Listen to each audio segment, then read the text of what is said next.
Jokowi, kalau memang Bapak Jokowi terpaksa harus mencabut laporan yang di Polda Metro Jaya, saya berjanji saya akan minggat dari negara yang saya cintai ini, Pak.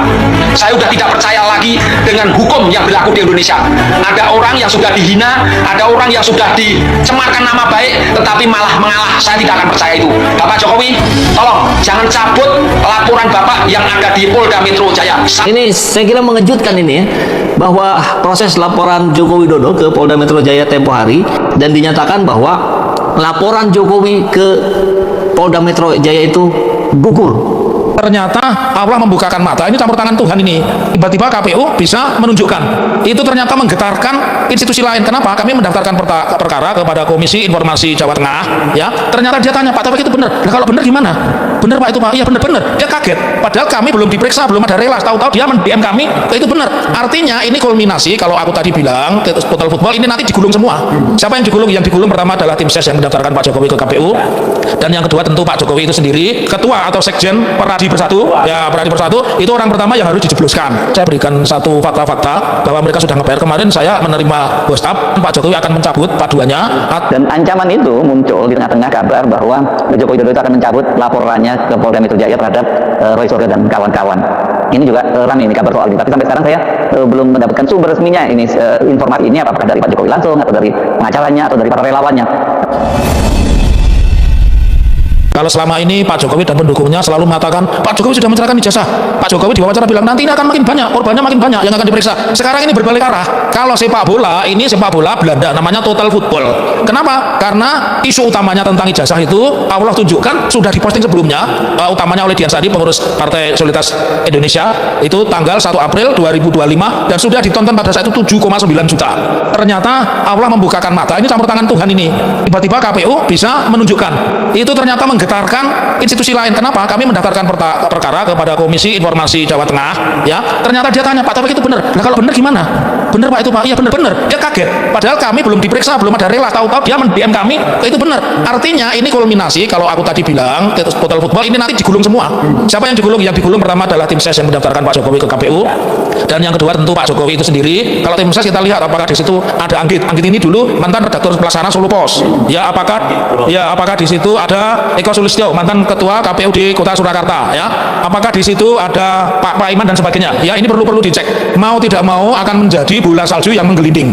Oke, dan ini menurut analisa saya, analisa politis dulu baru nanti bicara analisa hukum. Analisa politis saya ini tentunya kalau fair nanti dengan fakta-fakta ini kemudian menjadi bukti pidana, maka akan kena kepada semua orang. Nah, jadi kita menganalisa pada akhirnya apakah itu rektor UGM, apakah wakil rektor UGM, apakah itu dekan Fakultas Kehutanan UGM, dan terutama itu ketua atau sekjen Peradi Bersatu, ya Peradi Bersatu itu orang pertama yang harus dijebloskan. Sama bukan bonus, plusnya satu, plusnya adalah Sylvester Matutina.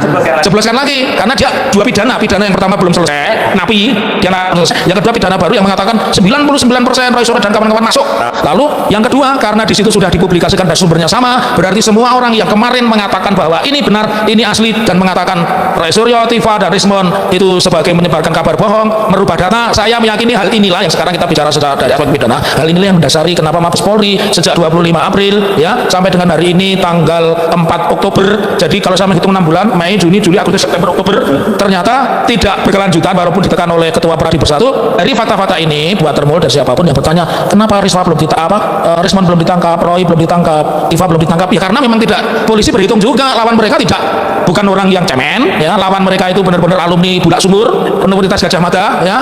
Dan yang pasti mereka mendasarkan pada bukti-bukti ilmiah yang bisa dipertanggungjawabkan, antara lain buku ini. Walaupun saya sering bully, wah jualan bukunya nggak laku, yang beli ini pasti orang pinter dan punya duit karena bukunya nggak murah. Kalau buku kamu kan dibagi-bagi gratis, ya. Ini pasti yang beli ini pasti orang punya duit dan pinter. Jadi udah, kalau termul cebong kodok nggak mungkin mampu beli ini, ya kan? Nasi 10.000 mabuk aja dibela-belain sehat kok, ya. Oleh karenanya perkara ini harus berlanjut. Sekarang kepolisian hanya memiliki dua opsi, dan ini saya berikan satu fakta-fakta bahwa mereka sudah nge-PR. Kemarin saya menerima WhatsApp, kemungkinan Pak Jokowi akan mencabut paduannya, atau kalau kita kutip pendapatnya salah satu ketua PSI, Pak Refli, siapa itu? Ahmad Ali, ya. Ya, Ahmad Ali kan mengatakan Pak Prabowo ini harusnya sudah mengambil alih ini. Ya, ini menunjukkan mereka dalam bahasa Betawi itu nge-PR, ya. Dalam bahasa Betawi itu nge-PR, kalau bahasa Jawa itu ajur-ajir, maju tatu, hancur. Dan ancaman itu muncul muncul di tengah-tengah kabar bahwa Joko Widodo akan mencabut laporannya ke Polda Metro Jaya terhadap Roy Suryo dan kawan-kawan. Ini juga ramai ini kabar soal ini. Tapi sampai sekarang saya belum mendapatkan sumber resminya ini informasi ini apakah dari Pak Jokowi langsung atau dari pengacaranya atau dari para relawannya. Tapi masuk akal juga kalau mungkin ada kabar semacam itu karena dengan dengan Roy Suryo memegang kopi ijazah asli yang di KPU, Pak, ini tentu situasinya buat Pak Jokowi ini tidak menguntungkan. Itu kalau dengan asumsi memang ijazahnya itu palsu seperti yang dikatakan oleh Roy Suryo. Roy Suryo kan selalu menyatakan 99,9% selalu menyatakan seperti itu. Dan juga orang kemudian kan sekarang ini mulai bertanya-tanya kenapa Pak Jokowi ini kok sulit sekali untuk menunjukkan ijazahnya gitu, dan kenapa kok KPU kemarin mencoba menghalang-halangi akses publik untuk mendapatkan kopi ijazahnya Pak Jokowi khususnya, walaupun sebenarnya membuat aturan umumnya di KPU itu pokoknya dokumen ijazahnya calon presiden dan calon wakil presiden nggak boleh dibuka kepada publik, aturannya kan gitu ya waktu itu ya. Sekarang kan itu sudah dibatalkan aturannya, dan itu yang memungkinkan kemudian Roy Suryo sekarang memegang ijazah aslinya itu ya, fotokopi ijazah aslinya. Sebenarnya yang mendapatkan fotokopi ijazah aslinya ini bukan Roy Suryo. Roy itu diajak oleh pengamat kebijakan publik Bonatua Silalahi, yang hari Kamis lalu dia mengambil fotokopi ijazah Jokowi dari KPU setelah dia mengajukan permintaan secara resmi ke KPU melalui email. Nggak ada alasan lagi KPU untuk tidak memberikan itu, karena aturannya yang melarang untuk memberikan ijazah itu, permintaan ijazah oleh publik itu dicabut oleh ketua KPU. Ya, ini ketua KPU kalau nggak cabut itu dan nggak memberikan, sekarang mau bakal diduduk lagi nih, pastikan gitu ya. Ini saya kira mengejutkan ini ya, bahwa proses laporan Joko Widodo ke Polda Metro Jaya tempo hari ternyata direspon oleh tim TPUA dan dinyatakan bahwa laporan Jokowi ke Polda Metro Jaya itu gugur, otomatis gugur. Kenapa bisa demikian? Nah, ini disebutkan didasarkan pada putusan MK. Ini dalam amar putusannya, MK melarang lembaga pemerintah, sekelompok orang dengan identitas spesifik atau tertentu, institusi, korporasi, profesi, atau jabatan mengadukan laporan dugaan pencemaran nama baik. Jadi atas dasar inilah Pak Jokowi tidak boleh melaporkan. Kenapa? Karena sedang menjabat sebagai penasehat. Ya, teman-teman, kembali lagi bersama dengan saya di channel ini. Salam untuk perubahan. Teman-teman, dalam cuplikan yang barusan kita saksikan ini adalah masih terkait seputaran isu dugaan ijazah palsu Pak Jokowi yang masih terus bergulir hingga sampai saat ini. Nah, teman-teman, kita lihat bahwa KPU, Bawaslu, MK, MA, ya, survei ngibul, buzzer, staf-staf BUMN, ya, jubir-jubir para penjilat Jokowi yang merusak ya demokrasi, hukum, tatanan negara publik Indonesia. Nah, teman-teman, dalam hal ini ada beberapa ya teman-teman kita netizen yang mereka juga menanggapi ya terkait isu dugaan ijazah ini, dan banyak sekali di sini komentar-komentar para publik ya, mereka menyampaikan aspirasi mereka atau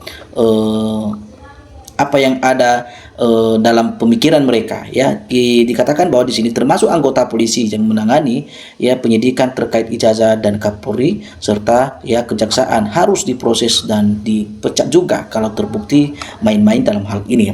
Selama Kapolri tidak diganti ya, jangan berharap orang-orang keparat PKI akan dikenakan hukum di sini. Nah, teman-teman, kita lihat bahwa memalukan ya negara ini ya, ijazah saja tidak bisa diurus ya. Ini sangat memalukan sekali ya. Jangan ya lupa para termul-termul ya dan penjilat jebloskan ke penjara juga ya. Nah, teman-teman, kita lihat di sini bahwa kasus ijazah Jokowi tidak selesai, selama itu pula negara akan menjadi gaduh. Nah, dikatakan bahwa selagi ya kasus ijazah ini teman-teman tidak diselesaikan dengan baik, maka itu terus-terusan ya terjadi kegaduhan di negara kita ini ya. Karena kalau kita lihat ya, sekali nanti sudah selesai ya, nanti kita anggap sudah aman, ternyata masih ada ya hal-hal yang masih diperdebatkan di tengah-tengah masyarakat Indonesia ini ya. Nah, teman-teman, kita lihat bahwa termasuk anggota polisi yang tadi dikatakan bahwa menangani penyidikan terkait ijazah ya, dan Kapolri juga serta ya harus diproses secara hukum ya, harus diproses ya, diperiksa. Jangan-jangan juga mereka terlibat dalam hal ini ya. Mayor Teddy harus juga dilengsarkan karena merupakan termulnya Jokowi juga ya, melanggar konstitusi. Oke, kita lihat bahwa tidak cabut ya, tidak menunjukkan ijazah miliknya, dicabut tidak menunjukkan juga ijazahnya. Satu kata, rakyat yang waras akal sehat ya bersatu ya, seret Jokowi dan keluarga beserta yang terlibat di pengadilan rakyat ya. Logika ya sederhana bahwa Pak Muhammad Taufik ya menggugat di CLS, yaitu sumpah ya pemutus, sangat tepat ya, dengan tidak berani bersumpah ya sudah putus bahwa ijazah memang tidak ada. Nah, lanjutkan sehingga tuntas. Ya, orang-orang yang sudah ya menipu harus menerima konsekuensi atas perbuatannya juga dong ya. Kapolri mundur dan hukum juga kena ya, melindungi Pak Jokowi. Negara akan rusak ya, bobrok jika penguasa ya penegak hukumnya ya berpihak membela mati-matian ya, ke pihak yang salah. Dan jangan salahkan rakyat yang berotak, yang waras dan cerdas, bergerak melawan habis-habisan sampai titik darah ya, penghabisan ya. Salam wani membela yang benar ya. Teman-teman, ini ya beberapa pernyataan teman-teman kita netizen ya. Nah, polisi mati-matian ya untuk merekayasa kasus ijazah palsu Pak Jokowi agar Jokowi tidak terjerat dan dengan kasus ijazah palsunya. Akibatnya kami anggap bahwa polisi tidak bisa bekerja karena tekanan dari pimpinannya. Oke. Ya, kita lihat bahwa Pradik rusak parah ya. Dari pemimpinnya sampai bawah ya, modalnya diukur duit melakukan semua itu. Berarti semua elemen hukum masih dikuasai dan di bawah kendali Jokowi ya. Dan kita lihat bahwa di negara Konoha benar-benar parah. Jokowi itu manusia bukan malaikat. Kok manusia banyak yang hipnotis Jokowi? Polri maka buzzer KPU membela Jokowi sampai ya. Jokowi simpel aja tunjukin ijazah ya, pasti akan beres ya. Nah, kalau kita lihat bahwa mana tokoh bangsa ya seperti DPR yang suka mengatakan rasa rasional atau nasionalis ya akan mendahulukan kepentingan nasional ya. Ya, kita lihat bahwa buktikan ya, selesaikan segera ya, mungkin kasus ijazah UGM Jokowi ya, tangkap segera Jokowi, raja koruptor itu. Nah, terus dikatakan bahwa Jokowi pengecut ya, penipu, pembohong dan perampok ya aset negeri. Ya, kenapa polisi masih menutup mata ya? Sebetulnya penegak hukum Jokowi sudah jelas ya, sudah menghebohkan rakyat, sudah pecah belah hidup ya, sudah tidak nyaman, tapi presiden saja masih diam. Penegak hukum diam ya. Memangnya si Jokowi berjasa apa dalam kemerdekaan negeri ini? Kok ya pada takut sama Pak Jokowi? Ya, ciu ya, bertanggung jawab kalian kepada rakyat Indonesia ya. Nah, pakai logika saja ya. Untuk apa ya keluarkan duit puluhan miliar untuk bayar termul ya, bayar pengacara ya, bayar preman-preman, bayar reuni-reuninya ya, bayar RJ-RJ-nya. Kalau bisa tunjukkan ijazahnya tanpa keluar duit.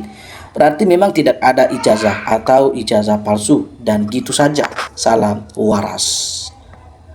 Ya, rakyat yang cerdas ya, akal sehatnya dukung Bang Roy ya, Bu Dr. Tifa, semoga sehat selalu dan memudahkan perjuangan ya demi kebenaran dan keadilan ya.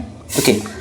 Kalau Jokowi nggak mau malu ya, harus segera cabut laporannya di Polda Metro Jaya. Kalau tidak dicabut dan di SP3 yang malu Jokowi, karena dengan di SP3 kasus semakin kuat dengan ijazah Jokowi palsu ya.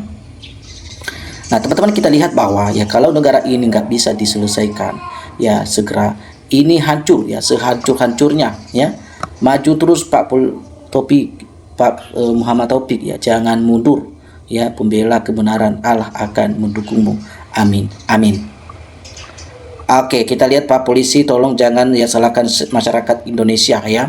Kalau sudah tidak percaya lagi sama sampaian-sampaian ini. Ya, segala puja dan puji yang memanjatkan doa kepada Yang Maha Kuasa ya, Tuhan Yang Maha Esa ya.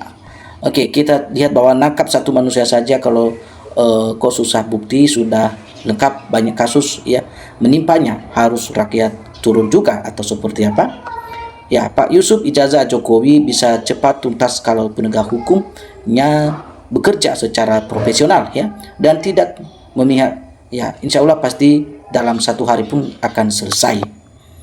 Jadi ini teman-teman ya beberapa tanggapan tadi yang saya bacakan ya, komentar-komentar para teman-teman sahabat kita ya, karena mereka sangat marah dan kecewa dengan kasus ini tidak bisa diselesaikan. Bagi teman-teman yang ingin memberikan tanggapan, silakan teman-teman tinggalkan komentar Anda. Salam untuk perubahan.